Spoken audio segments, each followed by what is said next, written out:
devotional for today is Luke chapter 9. When Jesus had called the 12 together, he gave them power and authority to drive out all demons and to cure diseases. And he sent them out to proclaim the kingdom of God and to heal the sick. He told them, "Take nothing for the journey, no staff, no bag, no bread, no money, no extra shirt. Whatever house you enter, stay there until you leave that town. If people do not welcome you, leave their town and shake the dust off your feet as a testimony against them." So they set out and went from village to village, proclaiming the good news and healing people everywhere. Now Herod the Tetrarch heard about all that was going on, and he was perplexed because some were saying that John had been raised from the dead, others that Elijah had appeared, and still others that one of the prophets of long ago had come back to life. But Herod said, "I beheaded John. Who then is this I hear such things about?" And he tried to see him. When the apostles returned, they reported to Jesus what they had done. Then he took them with him, and they withdrew by themselves to a town called Bethsaida. But the crowds learned about it and followed him. He welcomed them and spoke to them about the kingdom of God, and healed those who needed healing. Late in the afternoon, the 12 came to him and said, "Send the crowd away so they can go to the surrounding villages and countryside and find food and lodging, because we are in a remote place here." He replied, "You give them something to eat." They answered, "We have only 5 loaves of bread and 2 fish, unless we go and buy food for all the crowd." About 5,000 men were there. But he said to his disciples, "Have them sit down in groups of about 50 each." The disciples did so, and everyone sat down. Taking the 5 loaves and the 2 fish, and looking up to heaven, he gave thanks and broke them. Then he gave them to the disciples to distribute to the people. They all ate and were satisfied, and the disciples picked up 12 basketfuls of broken pieces that were left over.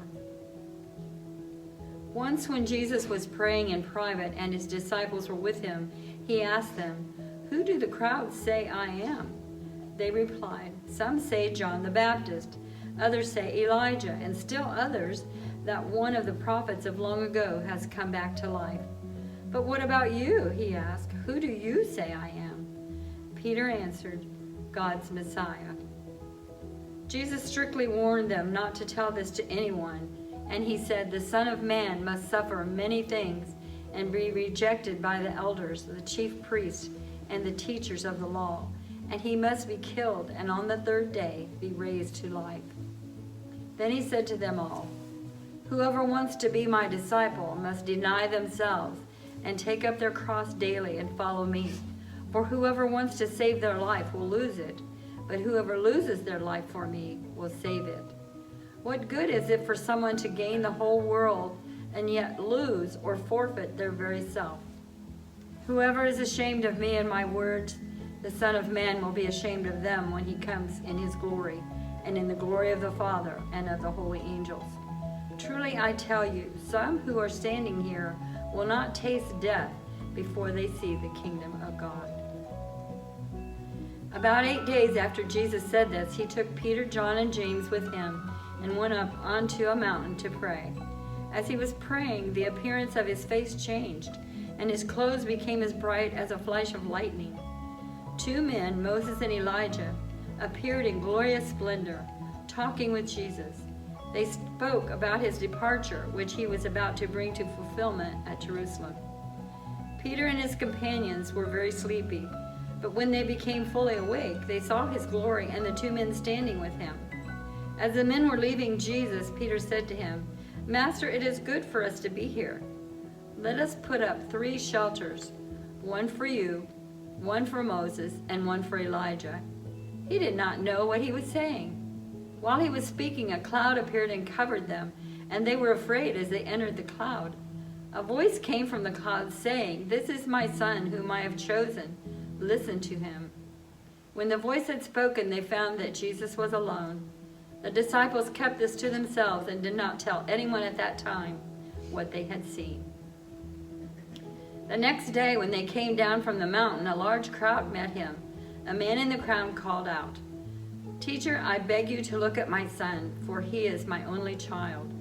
A spirit seizes him and he suddenly screams. It throws him into convulsions so that he foams at the mouth. It scarcely ever leaves him and is destroying him. I begged your disciples to drive it out, but they could not." "You unbelieving and perverse generation," Jesus replied, "how long shall I stay with you and put up with you? Bring your son here." Even while the boy was coming, the demon threw him to the ground in a convulsion. But Jesus rebuked the impure spirit, healed the boy, and gave him back to his father. And they were all amazed at the greatness of God. While everyone was marveling at all that Jesus did, he said to his disciples, "Listen carefully to what I am about to tell you. The Son of Man is going to be delivered into the hands of men." But they did not understand what this meant. It was hidden from them, so that they did not grasp it, and they were afraid to ask him about it. An argument started among the disciples as to which of them would be the greatest. Jesus, knowing their thoughts, took a little child and had him stand beside him. Then he said to them, "Whoever welcomes this little child in my name welcomes me, and whoever welcomes me welcomes the one who sent me. For it is the one who is least among you all who is the greatest." "Master," said John, "we saw someone driving out demons in your name, and we tried to stop him because he is not one of us." "Do not stop him," Jesus said, "for whoever is not against you is for you." As the time approached for him to be taken up to heaven, Jesus resolutely set out for Jerusalem. And he sent messengers on ahead who went into a Samaritan village to get things ready for him. But the people there did not welcome him because he was heading for Jerusalem. When the disciples James and John saw this, they asked, "Lord, do you want us to call fire down from heaven to destroy them?"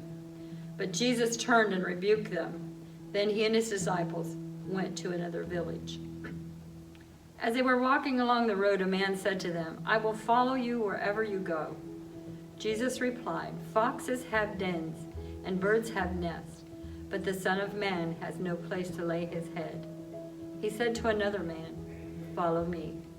But he replied, "Lord, first let me go and bury my father." Jesus said to him, "Let the dead bury their own dead, but you go and proclaim the kingdom of God." Still another said, "I will follow you, Lord, but first let me go back and say goodbye to my family."